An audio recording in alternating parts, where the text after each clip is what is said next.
নমস্কার বন্ধুরা, আশা করি সবাই ভালো আছেন, সুস্থ আছেন আর নিরাপদে আছেন। আমিও আছি কোনো রকম। প্রতিদিনের মতন আবারও চলে আসছি নতুন একটা রেসিপির সঙ্গে নিয়ে। আমার ঘরে, আপনার ঘরে, প্রায় সবার ঘরে সব বাচ্চারা কিন্তু চিকেন ফ্রাই ভীষণ পছন্দ করে।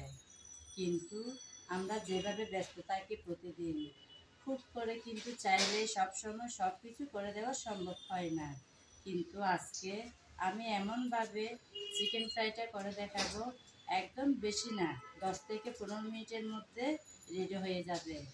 এমনকি হঠাৎ কোনো মেহমান আসলেও ঝটপট বানিয়ে দিতে পারবেন।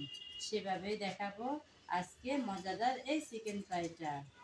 তো চিকেন ফ্রাই করার জন্য আমি এখানে নিয়েছি কিছুটা পরিমাণ চিকেন। শুরুতে আমি চিকেনগুলো ভালোভাবে ধুয়ে পরিষ্কার করে এরকম একটা ঝাঁঝরির মধ্যে নিয়ে নিলাম। তো পানি তো ঝরে গেল, এখন ম্যারিনেট করার পালা। প্রথমে আমি এটা একটা সাইডে সরিয়ে রাখলাম। তারপর ম্যারিনেট করার জন্য এরকম একটা ছড়ানো বোল নিয়েছি। আমি আগে থেকে ধুয়ে পরিষ্কার করে রাখা চিকেনগুলো একটা একটা করে বোলের মধ্যে নিচ্ছি। একটা একটা করে সবগুলো চিকেনের পিস আমি নিয়ে নিলাম। আমি কিছুটা এই যে রানের পিসের মধ্যে কিছুটা চিকেনের মধ্যে চামড়া রেখেছি, আবার কয়েকটা চিকেনের মধ্যে চামড়া নিয়ে ফেলেছি। এগুলো এখন ম্যারিনেট করে নেব। যারা চামড়া পছন্দ করেন না তারা চামড়া ছাড়াও এই রেসিপিটা বানাতে পারেন। প্রথমে দেব আদা বাটা আর রসুন বাটা। আমি একসাথে আদা আর রসুন বেটে রেখেছিলাম, ওখান থেকে 2 চামচ দিলাম। তারপর দিচ্ছি হলুদ,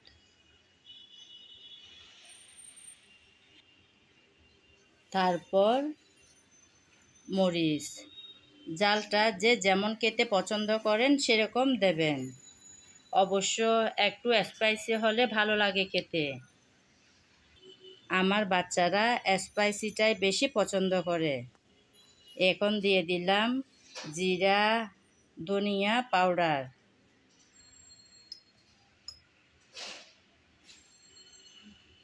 তারপর গরম মশলা পাউডার, তারপর দিচ্ছি স্বাদ মতন লবণ, তারপর দিচ্ছি সয়া সস।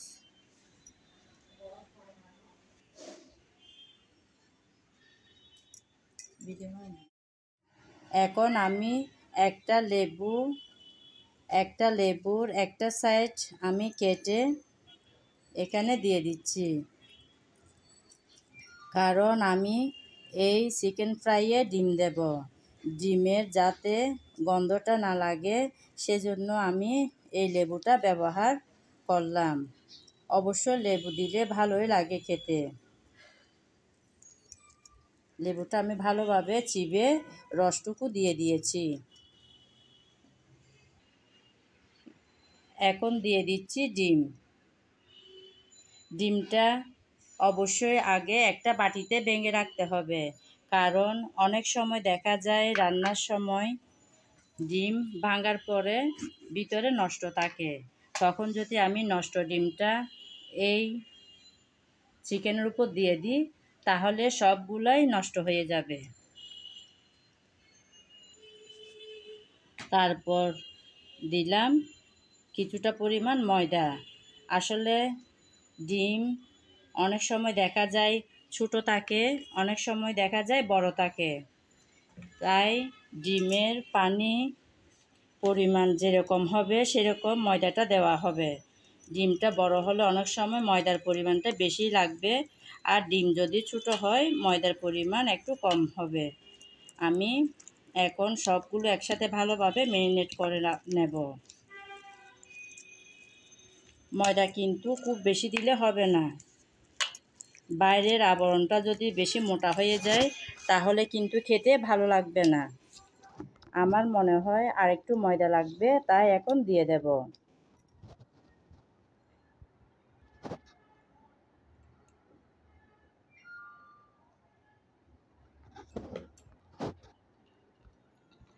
আমি আবারও একটু ময়দা নিয়েছি।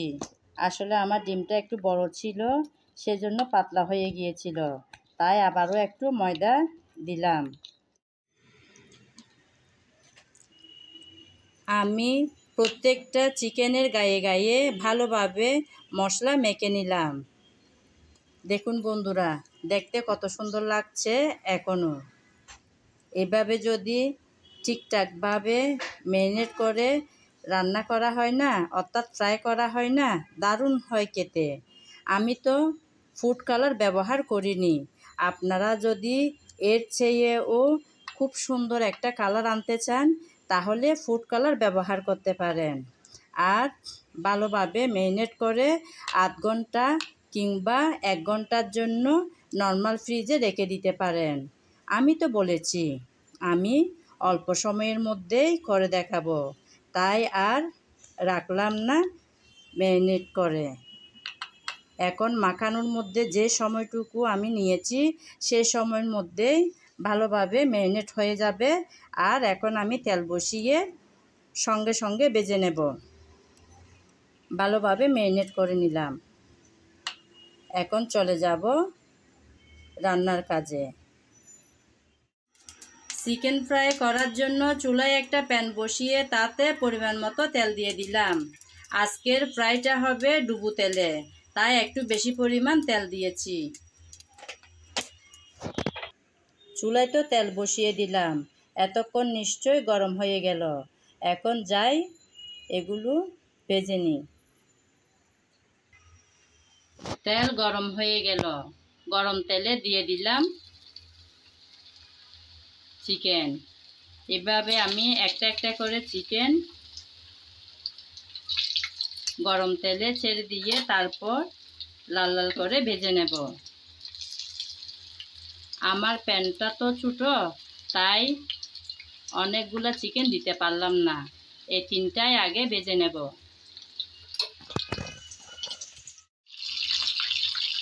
আমি এখন আরেকটা সাইড উল্টিয়ে দিলাম।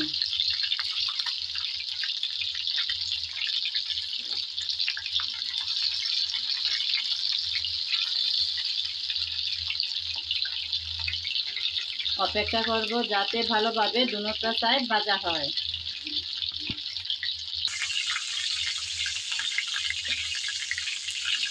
উল্টিয়ে পাল্টিয়ে আমি লাল লাল করে চিকেন ভেজে নিলাম। এখন তেল থেকে তুলে নেব।